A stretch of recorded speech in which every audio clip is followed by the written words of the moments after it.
करणार आहोत कोल्हापुरातल्या बातमीनं, कारण कोल्हापुरातील महायुतीचे उमेदवार संजय मंडलिक आणि हातकणंगले लोकसभा मतदारसंघातील उमेदवार धैर्यशील माने यांच्या प्रचारार्थ पंतप्रधान नरेंद्र मोदी यांची सभा कोल्हापूरमध्ये आयोजित करण्यात आली आहे। कोल्हापुरातील तपोवन मैदानामध्ये संध्याकाळी 4:30 वाजता ही सभा होणार आहे। या सभेसाठी महायुतीच्या नेत्यांकडून जोरदार तयारी सुरू आहे। दरम्यान मुख्यमंत्र्यांनी या सभास्थळाची पाहणी देखील केली आहे आणि यावेळेस मंत्री उदय सामंत आणि आमदार प्रकाश आंबेडकर देखील उपस्थित होते।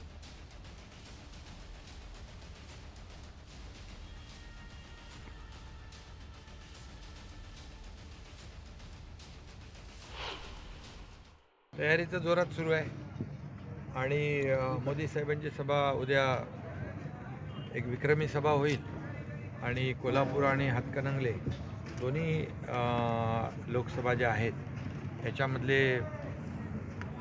मतदार मोदींचे प्रेमी सगळे उद्या येतील आणि दोन्ही आमच्या ज्या जागा आहेत मोदी साहेबांच्या सभेमुळे नक्की विजयी होतील आणि त्याप्रमाणे सर्व लोक कामाला लागलेले आहेत।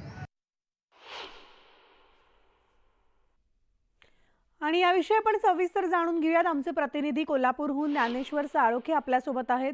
Dnyaneshwar, good morning. आणि ज्या पद्धतीने सभा या ठिकाणी आयोजित करण्यात आलेल्या आहेत, सगळ्यांचंच लक्ष या सभेकडे लागलेलं आहे।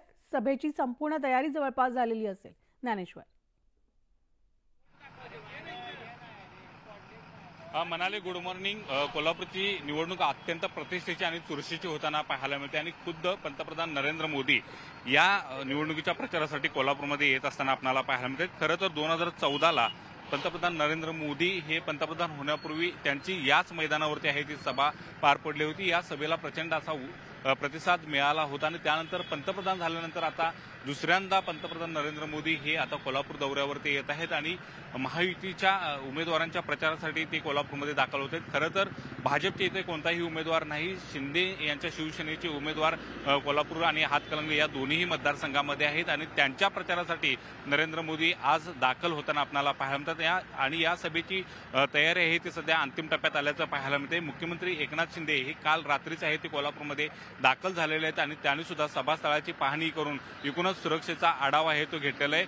साधारण 2 ते 2.5 लाख लोक या सभेला उपस्थित राहतील अशा पद्धतीचा अंदाज आहे तो व्यक्त करण्यात येत आहे आणि त्या अनुषंगाने महायुतीनं आहे ती जोरदार शक्ती प्रदर्शनाची सुद्धा तयारी केल्याचं आपल्याला पाहायला मिळते। आपल्याला माहीतच आहे की कोल्हापूरची निवडणूक आहे ती गादी विरुद्ध मोदी अशा पद्धतीची रंगताना पाहायला मिळत आहेत आणि त्यातच नरेंद्र मोदी आज कोल्हापूरमध्ये येणार आहेत आणि त्यामुळे उत्सुकता सगळ्यांचीच ताणली गेलेली आहे। नरेंद्र मोदी हे कोल्हापूरमध्ये येऊन नेमकं काय बोलणार याच्याकडे आता सगळ्यांचं लक्ष लागून राहिलेलं। मात्र एकूणच पाहायला गेलं तर पश्चिम महाराष्ट्रातली कोल्हापुरातली ही लढत अत्यंत प्रतिष्ठेची मानली जाते, कारण शाहू महाराज या निवडणुकीमध्ये काँग्रेसकडून उभे आहेत आणि पंतप्रधान नरेंद्र मोदी हे सुद्धा आता प्रचारासाठी कोल्हापूरमध्ये दाखल होत आहेत। गेल्या काही दिवसापासून आहे ते प्रचाराचं रान उठल्याचं पाहायला मिळते। एकमेकांच्यावर आरोप प्रत्यारोप या ठिकाणी होताना पाहायला मिळते। त्यामुळे या निवडणुकीची जी आहे ती उत्सुकता ताणली गेलेलीच आहे। मात्र निवडणुकीला एक प्रतिष्ठा मिळाल्याचं पाहायला मिळते। मुख्यमंत्री एकनाथ शिंदे सुद्धा वारंवार कोल्हापूर दौऱ्यावरती येऊन आपल्या ज्या दोन्ही उमेदवार आहेत त्या दोन्ही उमेदवारांच्यासाठी रणनीती आखताना पाहायला मिळतात आणि त्यातच आज नरेंद्र मोदी हे आता कोल्हापूरमध्ये दाखल होणार आहेत। सायंकाळी 5 वाजता त्यांची सभा या तपोवन मैदानावरती होत आहेत आणि त्याची तयारी सुद्धा जय्यत झाल्याचं पाहायला मिळते। मात्र या एकूणच नरेंद्र मोदी यांच्या दौऱ्याच्या निमित्तानं महायुती चार्ज झाल्याचं पाहायला मिळते आणि नरेंद्र मोदी आज नेमकं काय बोलणार याकडे आता सगळ्यांचं लक्ष लागून राहिलेलं आहे। निश्चितच धन्यवाद ज्ञानेश्वर। या सविस्तर माहितीसाठी कोल्हापुरातनं सगळे अपडेट्स तुमच्याकडनं घेतच राहू। आणि यानंतर बातमी म्हणजे पंतप्रधान मोदींनी लोकसभा निवडणुकीसाठी महाराष्ट्रावर विशेष लक्ष केंद्रित केलंय। 30 एप्रिलला मोदी धाराशिवच्या उमेदवार अर्चना पाटील यांच्यासाठी सभा घेणार आहेत। धाराशिव तुळजापूर रस्त्यावरील तेरणा महाविद्यालयाच्या शेजारी मोदींची तोफ धडाडणार आहे आणि या सभेच्या नियोजनासाठी प्रशासनानं वाहतुकीमध्ये मोठे फेरबदल केलेत। धाराशिव तुळजापूर महामार्ग तब्बल 6 तासांसाठी बंद असणार आहे।